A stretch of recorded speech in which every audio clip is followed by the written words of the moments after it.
Hey, what's up, y'all? It's your boy, y'all's chosen one. We're gonna continue in the Great Bible. We are again studying about giants right now, and if they're real or not. They are real, man. Don't let anybody think that you're crazy or out of your mind or anything like that. This stuff is real, and if you believe the Bible, you gotta know it's real. Let's go to Zechariah 9, chapter 15 through 16. And Yah of hosts shall defend them, and they shall devour, and subdue with sling stones, and they shall drink and make a noise, as through wine, and they shall be filled like bowls, and as the corners of the altar. And Yah their power shall save them in that day as the flock of his people, for they shall be as the stones of a crown lifted up as an insignia upon his land.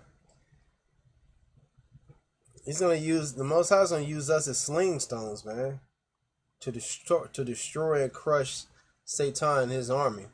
Let's go back to 1 Samuel 17 and 51. 1 Samuel 17 and 51. Therefore David ran and stood upon the Philistine, and took his sword, and drew it out of the sheath thereof, and slew him, and cut off his head therewith. And when the Philistines saw their champion was dead, they fled. See that? It's kind of like symbolism there. The Most High is going to use us as sling stones. And David used the sling stone to defeat Goliath, and used Goliath's own sword to chop off his head. Let's go back to 1 Samuel 5, verse 4.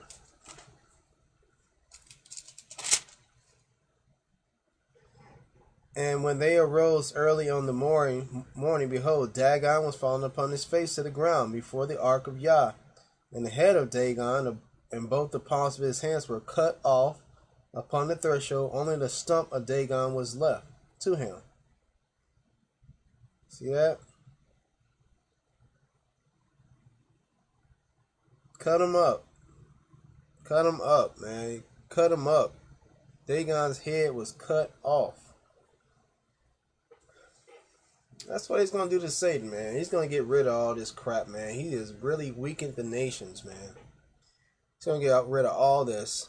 Let's go to the New Testament. 1 Corinthians 15. Let's see, 1 Corinthians 15. What did I put down here? Verse 24 through 26. Then cometh the end, when he shall have delivered up the kingdom to the Almighty, even the Father, when he shall have put down all rule and all authority and power. For he must reign till he have put all enemies under his feet. And when death is destroyed, all enemies will be put down. Alright? Let's go to Job again. The great book of Job. Great book of Job. Alright? Great book of Job. I ain't doing that. I just had Job. I didn't want to do that. Alright, anyway, for the time being, go to Job. Job chapter 1, verse 6. Job chapter 1, verse 6. Alright. Job. I knew it was after Esther, man. Right before Psalms. Darn it. I don't know how I just went through it. Here we go. Job chapter 1. Here's Esther. Alright, Job chapter 1, verse 6. Now, there was a day when the sons of the Almighty, who was the son of the Almighty? Those are the Maliks. you call them angels, the Malachim, came to present themselves before Yah.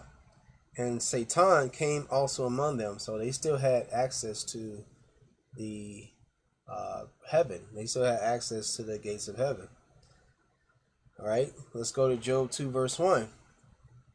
Again, so this was another time. Okay, this is another time. There was a day when the sons of the Almighty came to present themselves before Yah.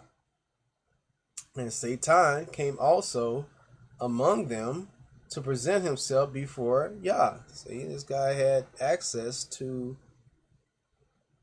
the presence of Yah. Let's go to Job 38 verse 7. Job 38 verse 7.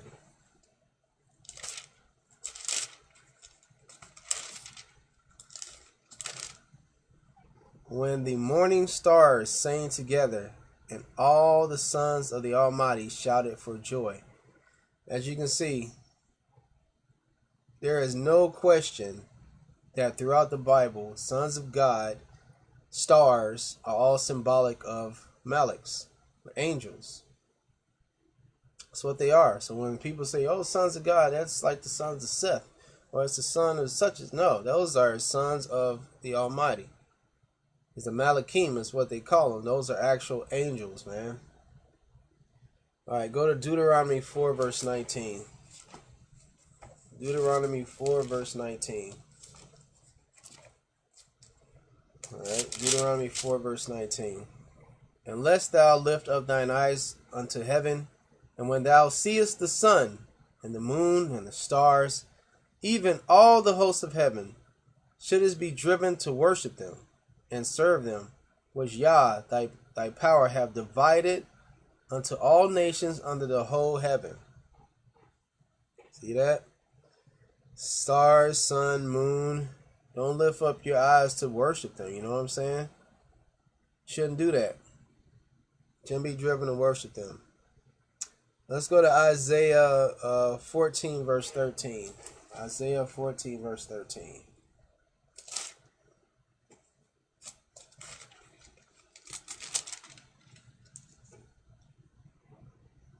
For thou hast said in thy heart, I will ascend into heaven. I will exalt my throne above the stars of the Almighty. The stars are the Malachim. They are right there with Yah.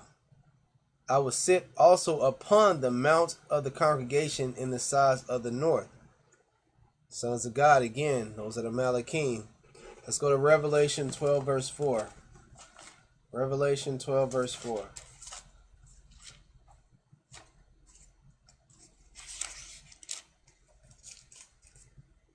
And his tail drew the third part of the stars of heaven. Who are the stars? Those are Malaks. Those are angels, right? Throughout the Bible, stars is always mentioned. When Yehoshua was going into Jerusalem or Egypt, I forgot which one. No. In Nazareth, there was a star. It wasn't no doggone star. It was an IFO. It was a Malak. That was that star they was following. You don't see any stars floating across. My goodness. All right. Revelation 12 verse 4. And his tail drew the third part of the stars of heaven, and did cast them to earth. And the dragon stood before the woman which was ready to be delivered, for to devour her child as soon as it was born. Once again, a third of the Malaks of Yah fell down to earth. Why did they do this rebellion? It's because the Most High had already said that humans was the best creation he ever had did, and eventually you would serve the humans as far as being the messengers and watching over them and doing things like that. And Satan was like, oh, the heck I am, man. I'm the most beautiful creature in the world. I'm no more than them. These humans are stupid. And Satan wasn't having that. All right, Revelation 12:9. And the great dragon was cast out, that old serpent called the devil and Satan, which deceiveth the whole world. He was cast out into the earth, and his Malaks were cast out with him. So that's the third. What the Most High is looking for, man, is some real troopers, man. He need a third of the Malachim that fell to be replaced, and his replacement would be us. Right now we're terrestrial. We're trying to become celestial. He needs to replace those third of the angels that fell. All right, Daniel 8 verse 10. Daniel chapter 8 verse 10. Daniel chapter 8 verse 10. And it waxed great even to the host of heaven, and it cast down some of the hosts and of the stars to the ground and stamped upon them. See that? It's Malachim, man. All throughout the Bible, when you see sons of God, stars, it's talking about Malachim. All right, Hosea 1 verse 10.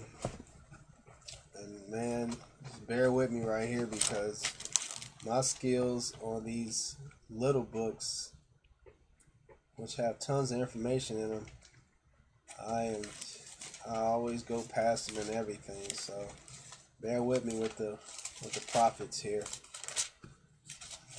Gotta get them in line here. All right, Hosea. Okay. Oh man, I'm just not that good at those. Okay, Hosea.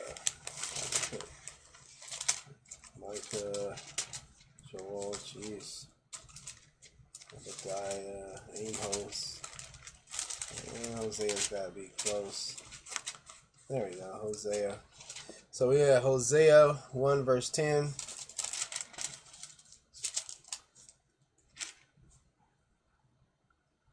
Yet the number of the children of Israel shall be as the sand of the sea, which cannot be measured nor numbered. And it shall come to pass that in the place where it was said unto you, Ye are not my people, there it shall be said unto them, Ye are the sons of the living God. So one day we will be the sons of the living God. We will be the sons of God. We will be like the Malaks, man. We will take out this terrestrial body that we have right here. Take it off and we'll become celestial. We'll be just like the Malachim. And you know what the Malachim were? They live forever. Their natural habitation is that they are eternal. And that's what you will be too. You will be eternal. That's wonderful, isn't it? Let's go to Genesis 22 verse 17. Genesis 22 verse 17. Genesis 22 verse 17. Okay. That in the blessing I will bless thee, and in multiplying I will multiply thy seed as the stars of the heaven, and as the sand which is upon the seashore, and thy seed shall possess the gate of his enemy. Stars in heaven, the Malaks in heaven, you know what I'm saying? Sons of the living God. That's what we are, man. That's what we're going to be. That's what we're going to be. John chapter 1 verse 2. John chapter 1 verse 2.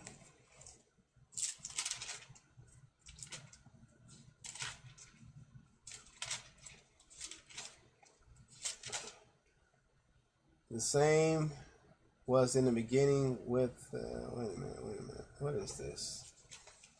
Hold on. Sorry about that. I got the wrong John there. Jeez. Okay. All right, John. Which John is it? Okay. No, I was in St. John. Sorry about that. Oh, maybe I get better at that. Just bear with me, all right? I just gotta get better. That's all there is to it. Gotta get better. But I'm learning. I'm learning. That's all I want you to do is learn. You see, I'm not the greatest at verses, but when you study, it doesn't matter. You'll get better at it each day. All right, John chapter 1, verse 12. But as many as received him, to them gave he power to become the sons of the Almighty, even to them that believe on his name. So you'll have the privilege of becoming the sons of the Almighty, the sons of God, man. We're going to be like the angels, man. So Satan can blame himself for being the way he is, but we're going to replace him and the angels that fell down. We'll be their replacements. That's all there is to it. We will be their replacements. So don't take the role of Egyptology. Don't take the role of all these things that seem good in your sight, like it was with Eve. Knowing that you have a role in the future. You have a role for eternity, man. All right, let's go to Romans. Let's go to Romans, the book of Romans. I haven't been in Romans the whole time, so let's go to Romans. All right, Romans chapter 8. Romans chapter 8. I'm going a little bit over. Hopefully I'm done in before 20 minutes, but this is all stuff you need to know, man. What you really are. Romans chapter 8, verse 14. For as many are as led by the Spirit of the Almighty, they are the sons of the Almighty. One day I'm going to be a Malik. There's no question in my mind, man. As long as I continue to keep the statutes, commandments, it's due to me, man. I just got to make sure I don't go off track. And so do you, man. You got to make sure that you don't go off track, man. You're going to be, you know what it is to be eternal, man? Live for eternity? No, we don't, man. Fleshly speaking, you don't know that, man. Because, you know, as soon as we're born, as soon as we know we're going to die one day. We know we got these terrestrial bodies and we're going to die. All right, let's read verse 19. For the earnest expectation of the creature waiteth for the manifestation of the sons of the Almighty. We're waiting for that, man. We gonna be like the Malachim. Those 1/3 that couldn't get the job done, we're gonna be their replacements. So why would you want to be a Satanist, man? Because why would you want to be a Satanist, man? They already fell. Yeah, they'll have this earth for a little bit of time, but it's only temporary. Don't you want eternal life, man? Don't you want to live forever? You can't fathom that right now because like I said, we're terrestrial. We don't know that. Let's go to Philippians, and this will be the last one. Let's go to Philippians.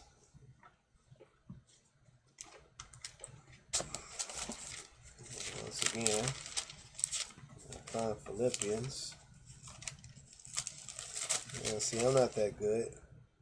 I don't just think I'm just some kind of ace quiz because I'm not. I'm still learning, man. Still learning. Philippians, one of those small books.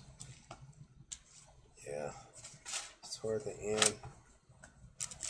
There we go, Philippians. Philippians 2, verse 15. That ye may be blameless and harmless, the sons of the Almighty, without rebuke, in the midst of a crooked and perverse nation, among whom ye shine as lights in the world. Look, man, we are going to be like the angels of the Most High, man, having eternal life. Don't you know that? How does that make you feel? It should make you feel really good.